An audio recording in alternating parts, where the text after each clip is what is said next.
Just like for the previous few patches, here is my analysis video based on Watchman, Sentinel and Annihilation Marauder. Soon, hopefully after that, there will be a detailed guide, so don't take everything I'm about to tell you about my favorite class in this video as granted as an 100% sure. I'm still testing and experimenting, but due to the many requests I've received, especially about Watchman and Annihilation, I want to share what I've learned so far.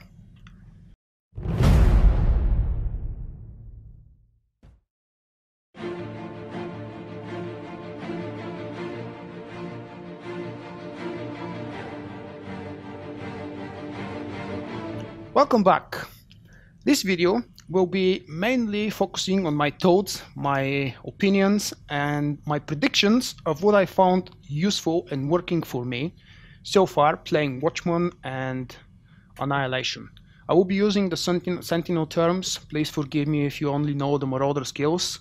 I can't do both at the same time, it's a little bit hard. And I have detailed video overview about the new skills and the discipline in general, what has been changed, what skills have been altered, new skills, old skills, utilities. When I speak about utilities, I want to inform you that those choices you see over here are not constant. I'm changing them all the time depending on what I'm doing, and currently I'm going with this because Jedi Enforcer and Jedi Crusader go with one another kind of as a pair. You can add to them this one as well. They all boost Rebuke. This one is probably a must-have. This one and this one also a must-have. This one specific, Contemplation, is absolutely a required skill for pretty much any case. I won't go into details. As I mentioned, these things are changed all the time. This video will deal with rotations, skill priorities. I hate the word rotation because there is no such thing as rotation except when we are fighting the dummy, and this video is not dealing about dummy fight and best possible achieved DPS with whatever gear you have on the dummy. It is based and focused on real gameplay, raids, instances, flashpoints, whatever. It will also be focusing a little bit more on the PvE side because I'm lacking PvP experience. I'm recording this 1 week after the early access has begun. So I've had only 7 days to test, and that's a lot of time. You know, in the first day of the early access, I've released a shitloads of videos because I wanted to cover everything. That's why I'm not ready with my guide yet. I haven't had enough time to play with my Sentinel and Marauder to experience absolutely everything. Plus, I can't do the operations alone in hard mode. And I will need to kill them multiple times to test different specs, different builds, different gear, most of all. And let's start with the rotation. It is pretty much the same as before. We do have a new skill now because I just switched from combat to Annihilation. Please give me a moment to quickly change some skills around. There we go. That's why. That's how I usually have my skill set up. So we have one new skill, Force Melt, which is a mediocre dot, I would say. Yes, if you take crits into account, it can crit for a lot in those 80 seconds, but it costs 3 focus initially. So it's kind of an expensive skill. The opening skill priority I consider to be pretty much the same as before. You leap, you lose Zealous Strike. Immediately after that, you use Overload Saber. After that goes Cauterize and then Merciless Slash. You can, if you want, fit a Force Melt before Merciless Slash, and I'll tell you in a bit what's the connection between those two skills in case you don't know about it. But first, I want to use, in most fights at least, depending on the boss and depending on the encounter and everything, I tend to leave Force Melt for the later because it takes 3 focus and it completely breaks my focus building and my focus management in the first seconds of the fight if I use Force Melt first. So there is the connection between those skills.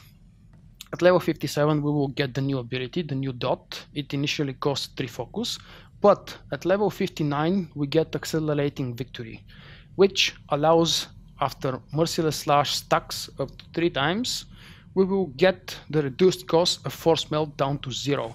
You can decide whether to use it with the full stacks 3. So when you use Merciless Slash and stack up the 3 stacks to Force Melt, you will get the highlight proc.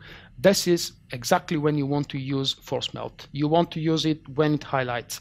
Now, its initial duration is 18 seconds, but when you stack 4 stacks of Merciless Slash, you will have the cooldown of Merciless Slash down to 6 seconds. And 3 uses of Merciless Slash on cooldown will be exactly 18 seconds, which is the duration of Force Melt.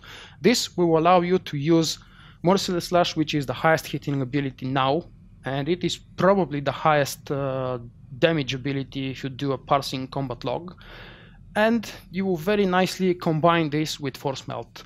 So the opening would be Force Leap, Zealous Strike, Overload Saber, which is off the global cooldown as it has always been, Cauterize, Merciless Slash, and then if you have a proc about Twin Saber Throw, which is this new skill, it's not new, but it has been altered because the previous buff wasn't really working anymore with the new discipline system. So pretty much every 18 seconds you will have 100% boost on your damage boost on your Twin Saber Throw. When you see the highlight on the skill, you just basically use it.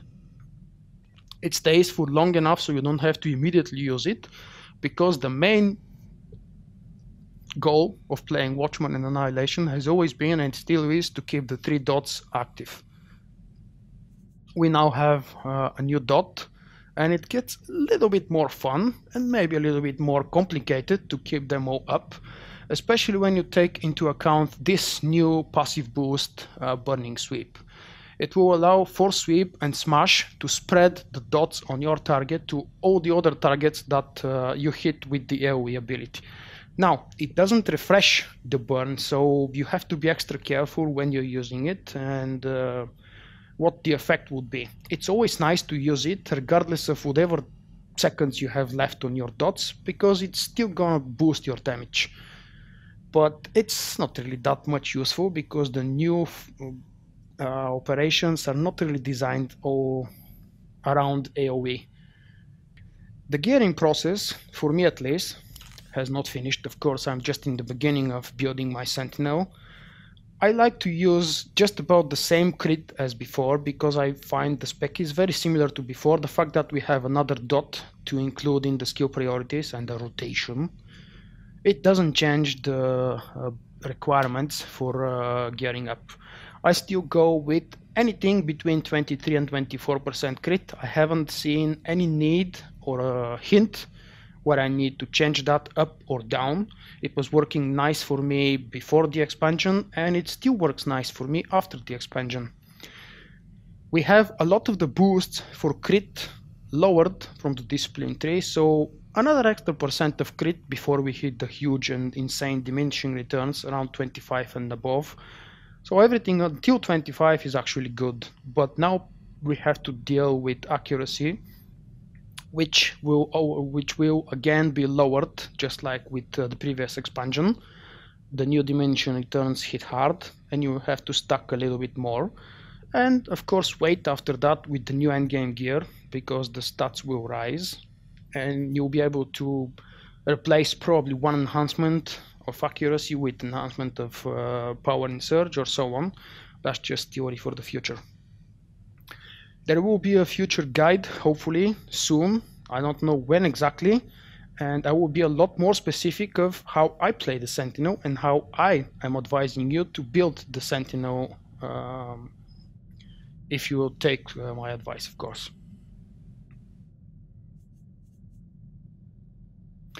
Maybe I can show you a very basic rotation with slower timings.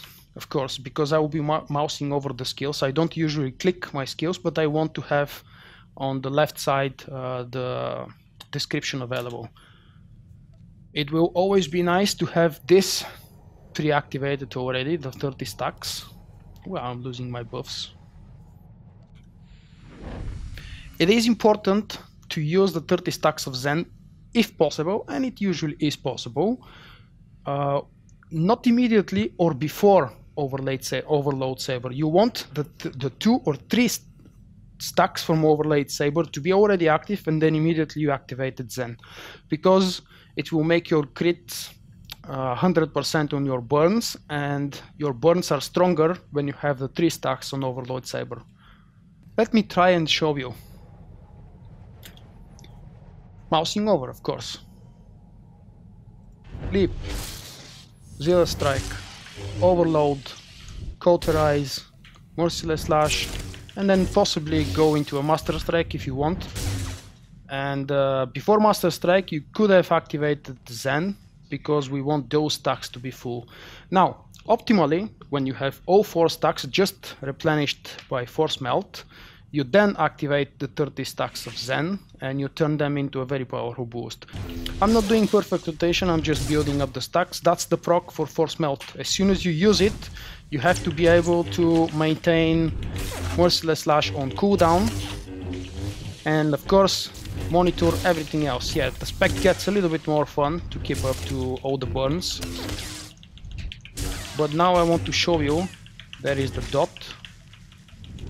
You see it's already gone because I was a little bit slow, but basically as soon as you hit the 4th Merciless Slash you should reapply the Force Melt, and this will minimize the downtime without that dot. If you don't use the procced Force Melt, 3 focus for 80-second dot that will deal 7,000 damage, or probably 12,000 with the crit boosts and so on, it's still not good. A little bit too expensive. Whether you decide to use Force Melt in the opening rotation before Merciless Slash, not after, never after. I would not advise you to use Force Melt after Merciless Slash unless it's procced, which means you have the 3 stacks. And I guess that's pretty much it. I hope my video was useful. As usual, thank you for listening to my funny accent. If I've missed something, let me know. If you have something more to add, please do. I will include it in the guide if it's valuable and if it's a good advice. I will see you with the next video. Bye bye.